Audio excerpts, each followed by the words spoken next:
Hello, welcome again to FAIRtax Power Radio. I'm Bob Paxton. And I'm Ron Malero. And we are the FAIRtax Guys. Fighting the good fight, trying to get rid of the Internal Revenue Service, and the only way to do that is to get rid of the income tax with which it is charged with administering and enforcing, and the flat tax won't do it. No, the flat tax, like you said, the flat tax is more like a tropical depression instead of a political hurricane that we need to get rid of the income tax. That's right. If you missed last week's FAIRtax Power Radio episode, we were calling for a Category 5 hurricane force against the income tax. You know, as we were reporting that what turned out to be a pretty deadly hurricane was headed towards Louisiana, and we certainly, our hearts and prayers go out for the people there. We were not and will not ever wish a real hurricane on anybody, but we could use something of that magnitude aimed at the income tax. It's going to take something of that magnitude aimed at the income tax to get rid of it. And as you say, the flat tax is just a little weak tropical depression by comparison. Yeah, we need a real political hurricane. Indeed, and that's why we're asking you to contact your Congress critters and tell them to support the fair tax. Absolutely. Yep. We really need everybody's help. And we need you to contact other people by any means possible and let them know about the fair tax. Turn them on to the FAIRtax Guys and FAIRtax Power Radio. I'm going to make a comment here. I spent last weekend creating a Twitter account for the FAIRtax Guys. I've had one for a number of years, and I decided, well, it was time that the FAIRtax Guys had one. And if you've used Twitter, you know it's not like Facebook. It's a different animal, okay? And everything was going great, and then suddenly I couldn't use it. I couldn't log in. I couldn't do anything on my computer, okay? You've been shadow banned already? And it only took a couple of hours. I don't know if it was a technical problem. I'm not sure what. Now, I found out later I can get in on my phone and my tablet, but not on my computer. Everything I tried. I even tried to go in. It said, every time it said, put in your phone number so we can send you a code and a text message. It wouldn't accept my phone number. I've accepted my phone number. Everybody else accepted my phone number. Everybody I call, everybody that knows me accepts my phone number, but Twitter won't accept my phone number. So instead, I'm on Parler, and I recommend anybody. And first off, I don't like the censoring that goes on Twitter. All right, they seem to be a little oversensitive to things they don't like. A little? Yeah. So I'm recommending people go on Parler, P-A-R-L-E-R. L-E-R. I can't spell or speak today.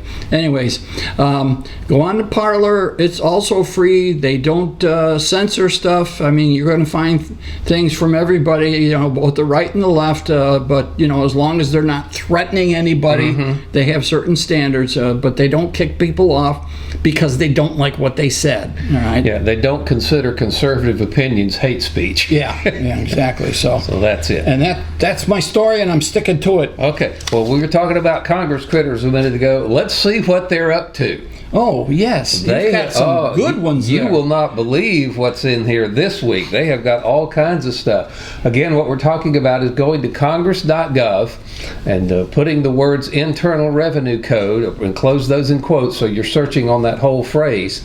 You do that and you'll get back, as we are recording this today, 1,940 hits.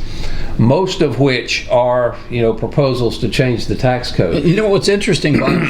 Since our last recording session 2 weeks ago, Congress is not in session, but there's 42 more proposals. And big surprise that is. But I tell you, we have got some goodies here. Listen to this. H.R. 8131, to amend the Internal Revenue Code of 1986 to establish, get this, hemp opportunity zones. Hemp opportunity zones. So they want people to grow hemp? That's what it looks like. They don't have the text on that one, so I can't really dig into it. But they want to establish hemp opportunity zones. Here's another one, H.R. 8100, to provide for emergency education freedom grants, to amend the Internal Revenue Code to establish tax credits to encourage individual and corporate taxpayers to contribute to scholarships for students through eligible scholarship scholarship granting organizations and for other purposes. Oh, and I'm sure that there'll be some government agency that qualifies these scholarships. Yeah. No doubt about it. Now, this one is of a bit of an interest to me, since I'm a bit of a rail fan. The H.R. 8082 to amend the Internal Revenue Code to provide a tax credit to encourage the replacement or modernization of inefficient, outdated freight rail cars and for other purposes. Oh, wow. The tax code is working to get the railroads to replace their aging equipment. Yeah, but where is the connection there? if the income tax got off the back of businesses and the consumers, these things would happen automatically. It is the income tax that's slowing down our economy. And it has been for ages. Now, we've seen how many business owners are not doing anything on their own that they otherwise would because they're waiting for a tax credit. Yeah, and plus, it changes from year to year. There's no stability in the tax code. So the businesses cannot plan ahead. They don't know what's going to be a bug up somebody's butt next year, and they're going to have a tax proposal against it. Yeah, well, you're going to get a tax credit to encourage the replacement or modernization of inefficient, outdated freight rail cars. Yeah. How cool is that one? This one's a bit scary. H.R. 8065, the Guaranteed Income Pilot Program Act of 2020. Pilot program? Yeah, guaranteed income pilot program. Sounds like they're going to establish a little pilot program with a certain group of people who have the right political connections to give them this guaranteed income. Now, where's all this money going to come from for guaranteed incomes? Your pocket. Yeah, exactly. Right. And you hear some of the people say, "Well, if the rich just pay a little bit more." No, I'm going to get to that one. Yeah, there's one down there we'll get to in just a second. But this one, H.R. 8062, the E-Filing Standards Improvement Act. Oh. Now that's for, they do have some text on that one, and I opened up, they want to give everybody an electronic receipt for their e-file tax returns. Well, we get that now. Yeah. I mean, when I e-file, I get an email back saying the IRS has accepted your return. How about we get rid of returns? Yeah, so you don't need nice. a paper receipt or an electronic receipt or anything. Why don't we get rid of the income tax, which means you no longer have to file income tax returns, and just pay your federal taxes at the cash register when you buy things? You like that idea? Yeah, I think that's a dandy idea. But Bob, what? Well, how are those people, the vendors, going to collect that tax? How are they going to get it to Washington? Oh, they don't give it to Washington. It's collected by the state revenue department. They just like the regular state sales tax, they're already charging. Their point of sale software is set to take care of it all. At the end of the month or whatever, they just go to their computer and see how much tax was collected on their sales. Yeah. And send that into the State Department. The State Department of Revenue has the same information, so it's really hard to cheat that system. Yeah, and plus the infrastructure is there right now. Already there. So the fair tax will be collected by the states, remitted to the federal government, and the retailers will get to keep a really small percentage of what they collect. For their time, effort, and trouble to do it. But won't there be a lot of fraud? Oh, no. Well, when was the last time you heard fraud and sales tax in the same sentence versus fraud and income tax in the same sentence? Again, people, you do not let the perfect be the enemy of the good. Yes, there will be some people who try to cheat the fair tax. If there is a tax of any kind, somebody somewhere is going to try to devise a way around it, but we have to compare the fair tax with the income tax that it is designed to replace. Right. And if you're going to talk about, well, there's going to be a lot of fraud in the fair tax, you had better be able to prove to me that there's a lot less fraud in the income tax. And I don't think you can do that. No, it's over 20%. 1 in 5 people are not paying their fair share with the income tax. And with a sales tax, you never get anywhere close to that. 1 or 2% maximum. Here's another one, H.R. 8051. It's called the U.S. Made Act of 2020. They want things made in the USA. How do you do that? You stop taxing the bejeebers out of them and You scare stop them away. taxing the manufacturers that are making things here. That's real easy. So the fair tax can be called the U.S.-made act of 2020 as well. But this is the one that I was wanted to get to you. Oh, yeah. This is called, oh, wait a minute, there's one more. Health Savings Accounts for All Act. Why is the tax code worrying about how much you set aside for a health savings account? That's H.R. 8032. But here's the one I wanted to get to. H.R. 8020. It's called the Make Billionaires Pay Act. Oh, billionaires. Make billionaires pay. Well, yeah, we need to get after those billionaires, because they need to support what's going on in this country. Yes, we did. But if you, this one actually has some text with it. A lot of times these ones that are introduced fairly recently don't have the text with it, but this is fairly short. What they really want to do with this bill is to impose a tax of 60% on incomes over. Now, what was the name of the back act? The billionaires. Make They're going to get after the billionaires. Yeah. But if you get in here and you read the fine print, if you make more than $1 million, they're going to get you. Wait a minute. Million? Have I read that right? No, that may be $1 billion. Okay.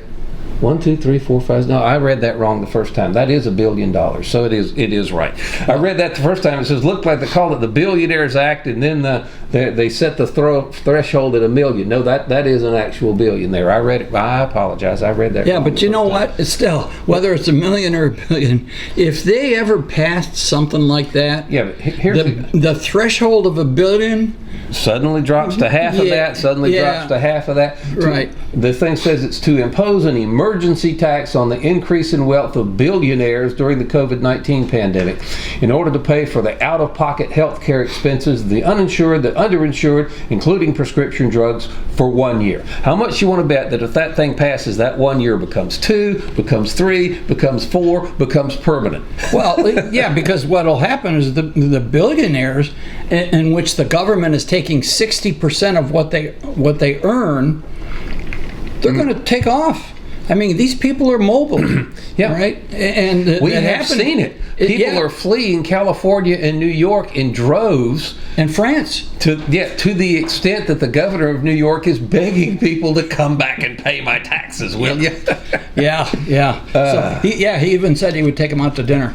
Or make dinner for him or something like that. I tell you what, but that's it's still, when you get into Congress.gov and you just search on the Internal Revenue Code there and see all of the proposals that the Congress critters are putting forth to monkey with the tax code that's already 70,000 plus pages long, and all they want to do is make it longer and more cumbersome with more loopholes, with more deductions, with more special interest features for it. And the only way to fix all that is to get rid of it. Yeah, exactly. Get rid of the entire thing, pull it out by the roots, replace it with a fair. If we had the fair tax, I guarantee you would not have 1,940 proposals in Congress to change it. No. And we go through this every Congress, Congress term is 2 years. The 116th Congress will come to a close in December 31st, and the new Congress will be sworn in January 3rd. And they'll start all over again with the same nonsense. Lobbyists will be selling the same paper. Yeah, exactly. The lobbyists love this idea. They love this ago when we dug into how much lobbying goes on and how much money is spent on lobbying efforts. But you know what? Back in 2017, the Republicans, when they took over, they said they were going to fix all this. Yeah, well, I'll tell you what, and let's get into what we were talking about. That's enough Congress critter stuff for today. A couple of weeks ago, during the Republican convention, we did a FAIRtax Power Radio episode on why Republicans should support the fair tax. Well, we've done that for Democrats before. We've just kind of assumed that Republicans, because of what they say they stand for, would like smaller government, get rid of the income tax, get rid of the IRS, stuff that. And so we got into the Republican platform now. Since they're running the same candidate that they did last time, and because of all the pandemic stuff now, they really did not rewrite their platform for 2020. So we've got a copy of their Republican platform for 2016, which is really the same one they're using for this election. And there was so much stuff in there, we didn't have time to delve into all of it in that episode a couple of weeks ago, and time's getting away from us again. And like I said, it's a 66-page document. We're going to be here for a while. Well, let's go ahead, dive in head first. Well, we mentioned a couple of weeks ago, all right, the Restoring the American Dream. That's the title of the 2016 GOP platform, okay? And we're the party of a growing economy that gives everyone a chance in life, an opportunity to learn, work, and realize prosperity, freedom makes possible. And we went through a number of items in the first page, but we didn't have a chance to go in. There's more of it that is involved with taxes. For instance, our proposal is straightforward. All right, I beg to differ. Their proposal was not straightforward, okay? What they did was they took, and remember what Kerry Bowers said, all right? They reformed it from a corporate income tax, an individual income tax, and a payroll tax administered and enforced by the IRS, and they changed it into a corporate income tax and an individual income tax, a payroll tax, enforced and administered by the IRS. They did some tweaking around the edge. They changed the rates. Yes, that had a positive effect, but they did not reform the income tax, all right? Okay, let me go back and pick up a couple of little pieces that somebody might not have seen if they didn't see the previous program. Republicans consider the establishment of a pro-growth tax code a moral imperative. And they say in their platform, the current tax code is rightly the object of both anger and mockery. Its length is exceeded only by its complexity. We must start anew. And their definition so far of starting anew, we see it on Congress.gov every week. It's just add more complexity and more stuff to it. And if you really want to start anew, if you really believe what your platform says, what you are advocating for is getting rid of the income tax and replacing it with something, and that something should be the fair tax. So I tell you what, Republicans, get on board with your own program. Start anew with the tax code. Get rid of the one we've got now and get a new one. So let's go forward in their platform here. Our proposal is straightforward. Wherever a tax rates penalize thrift or discourage investment, they must be lowered. Okay, and they did lower them. Lower it to 0. Yeah, that would be even better. Yep. Whenever current provisions of the tax code are disincentives for economic growth, they must be changed. Okay, but they did change the rates. Yes. Okay, but they didn't reform the thing. They didn't fix the problem. We will not divide the American people into winners and losers. Well, forgive me if I have to laugh at that one. Oh, good grief. They're still doing that, and you can see that in the legislative proposals for the tax plan that Bob reads here. You know, every episode or every other episode. It's a little nuts. We will eliminate as many special interest provisions. Have they eliminated special interest provisions? No, we just went through a whole bunch of them here a few minutes ago. No.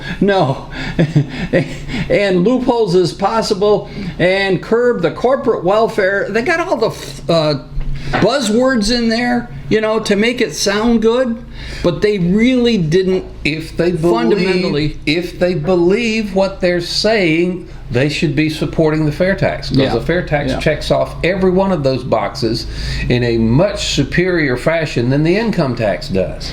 Well, and they go down, I'm skipping down here. We welcome all to this enterprise to discuss, debate, challenge, and amend. Well, they weren't too good at that, because the Tax Cuts and Jobs Act of 2017 had fewer co-sponsors than the fair tax. So how much debate did they have?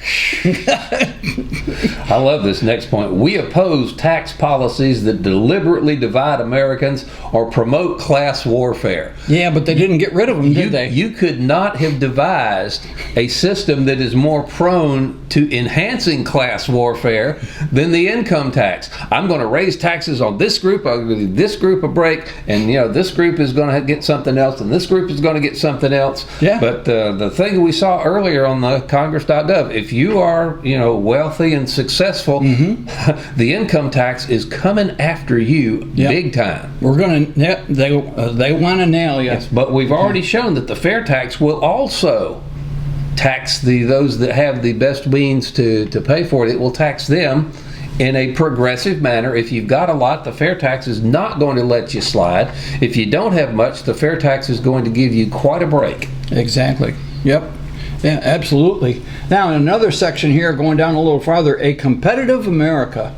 All right. Private investment is a key driver of economic growth and job creation.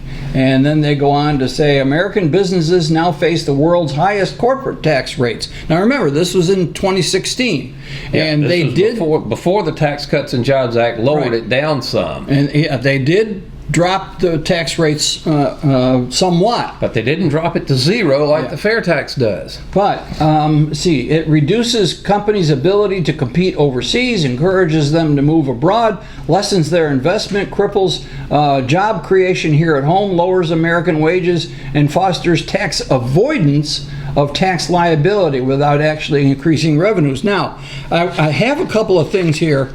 I have a friend of our family that works for Apple. She lives down in Miami and she works for Apple. And even during this pandemic, even though the Apple stores are closed, she is lucky enough to be hired full-time to work from home as a customer service specialist, okay? iPhones made in the USA. Apple chip maker TSMC eyes U.S. factory. Taiwan semiconductor manufacturer. I'll go over this quickly. The TSMC, the Taiwan semiconductor that's the company that makes the A chips for the Apple iPhones and the iPads, okay? And obviously, since their name includes Taiwan, they're located. They're trying to get that company to build a plant over here, so that Apple's going to build their phones here instead of there. So this company will build the processors. The Apple will build a plant that puts the phones together here in this country. Why? Because not only did they reduce the corporate tax rate, but they reduced the repatriation tax. All the money that Apple was making overseas was staying overseas, because if they brought it back here, they got hammered with taxes. Well, they brought that rate down significantly, and Apple announced, we went over this a year and a half ago, Apple announced that they were going to reinvest in the United States, and by golly, that's what they're doing. Apple's trying to get permission for this company to set up a plant here, so that then Apple can build a processor or an assembly plant and build their phones and hopefully iPads here. That's because of the better tax situation. But let's make it even better. Let's get rid of the corporate income tax entirely. And as Jade says, this first mover advantage, the first industrialized country to completely get rid of their corporate income tax and go completely to a consumption tax like the fair tax is going to have a tremendous advantage in the global marketplace. And again, under a winning trade policy in the Republican platform, it says flat out, international trade is crucial for all sectors of America's economy. Yeah. And it is. So why don't we have a tax system that puts America's manufacturers at least on an even playing field with their foreign competitors? Right now, they are at a disadvantage. The European manufacturers do not have a tax component in the prices of the goods they produce for export, the current price of items that are on the world market. That's right. Okay. What seems to be the problem there, Mrs. Producer? Okay. Somebody kicked the tripod is what happened. That's But all right, we'll get through it. But then again, if you read the Republican platform, it's just reason after reason after reason after reason after reason to support the fair tax. Yeah, it is. It is. I mean, that's really good information that supports the fair tax. Well, and also, before the Tax Cuts and Jobs Act, when President Trump first took office, the first thing he did was make a great attempt at reducing unnecessary government regulations. And the economy started taking off then. Then when they got the Tax Cuts and Jobs Act, it went even better, until the pandemic. So reduce regulations, reduce paperwork, reduce the cost of doing business, and reduce the taxes. Not only reduce the taxes, how about eliminate the cost of complying with the tax code? That's a big You one. no longer need an army of Philadelphia lawyers and accountants and tax attorneys who are not all going to be put out of business. There are plenty of other things that those folks can do. But let's reduce the cost, the overall cost of the tax. The tax liability itself is just a small percentage of what it actually costs a corporation or a business to comply with the tax code. That's right, especially the smaller corporations. It's really tough on them. So we mentioned the Grassroots Corner. Was it last week where somebody is getting all of the Republican co-sponsors of the FAIRtax, and unfortunately there aren't any Democrats yet. We'd like to have that changed. But you're contacting all of the Republican co-sponsors and asking them to go to their colleagues from their state and say, how come you're not supporting the FAIRtax? And just quickly, the Grassroots Corner is one of the emails that AFFT sends out every week. That's from Jim Bennett. And then Steve Hayes sends out the chairman's report, in which he takes one particular concept and drills down into it deeply. And then there's a quick email from the FAIRtax Guys about what we're going to be doing this week. You can get those, and they're not going to be bothersome. Please go to fairtax.org and sign up with them. They will not sell or share your information. You won't get spam, okay? And if the spirit moves you, you can make a donation to them, because that is a national group and they have sizable monthly expenses. Okay, we've got about 2 minutes left here to get into our weekly call to action. Join AFFT is what we're talking about. That's the National Grassroots Organization, Americans for Fair Taxation. There are links up there where you can educate yourself about what the fair tax is, how it works, how it affects different people, how it affects different sectors of the economy. And then there's a get involved section. Once you have decided that, hey, this is a good idea and I want to help it happen, you go into the get involved section and have at it. And there's a new FAIRtax store. It's fairtaxstore.org. Just fairtaxstore.org. It's a little bit smaller than it was before. It doesn't have quite as many items, but still you can buy these materials and show off your support for the FAIRtax by wearing a hat or a shirt or getting a campaign button or something like that. Pens. I mean, there's pens in there. There's a number of things. So go to the fairtaxstore.org and purchase something. They ship every Friday, because we've got one of our board members here in Florida is running the store now, and he ships everything that he receives. It goes out on Friday, so he only ships once a week. I invite you to share these videos as they're streaming on Facebook, and even after they've already finished, you can still share them. Tell your friends and family about them. Download the free FAIRtax Power Radio app for your phone. Write letters to the editor. Call your local talk shows. Talk up the FAIRtax and all that kind of stuff as well. And go to PopVox. We're at popvox.com, popvox.com. It's a great website where you can weigh in on any pending legislation, such as the FAIRtax, and your comments will go to your representative, all right, and you'll hear back from them. So it's important. The other thing is contact the president. whitehouse.gov/contact, and you can contact us at thefairtaxguys@gmail.com, if you will. And that is going to be it for this edition of FAIRtax Power Radio. Thank you so much for watching and listening. I'm Bob Paxton. And I'm Ron Malero. The FAIRtax Guys reminding you again, the fair tax is the only truly fair tax, and once you understand it, you'll demand it. So tell me, how could I pay less taxes? Less. Yeah, I'm trying to get ahead, so how can I pay less? Well, I suppose you could pay less taxes by earning less money, or you could give to charity. How is that going to help?